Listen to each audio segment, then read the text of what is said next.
പ്രസവ ശസ്ത്രക്രിയയ്ക്കിടെ വയറ്റിൽ കത്രിക കുടുങ്ങിയ കോഴിക്കോട് സ്വദേശി ഹർഷീനയുടെ തുടർ ചികിത്സാ അനിശ്ചിതത്വത്തിൽ. ശസ്ത്രക്രിയയ്ക്ക് 2 ദിവസം മാത്രം ശേഷിക്കെ ആവശ്യമായ തുക ഇതുവരെ സമാഹരിക്കാനായില്ല. ക്രൗഡ് ഫണ്ടിംഗ് വഴി പണം കണ്ടെത്താനുള്ള ശ്രമം തുടരുകയാണെന്ന് സഹായ സമിതി പറയുന്നു.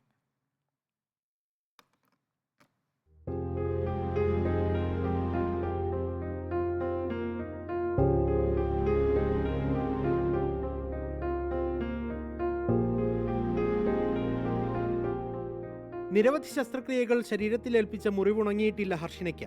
അതിനിടെയാണ് വീണ്ടും ശസ്ത്രക്രിയ അനിവാര്യമായത്. തുടർ ചികിത്സയ്ക്കും നിയമപോരാട്ടത്തിനുമുള്ള ചെലവ് താങ്ങാതായതോടെയാണ് ക്രൗഡ് ഫണ്ടിങ്ങിന് തീരുമാനിച്ചത്.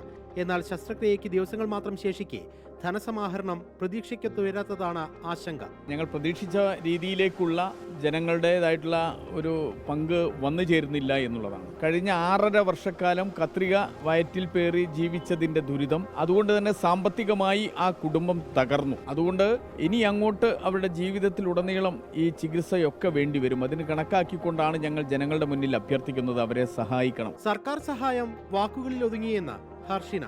നമ്മൾ ഒരുപാട് തവണ ആപ്ലിക്കേഷൻ ആയിട്ട് കയറി ഇറങ്ങി, അല്ലാതെ നമ്മൾ കാര്യങ്ങളല്ലാതെ പറയുന്നു.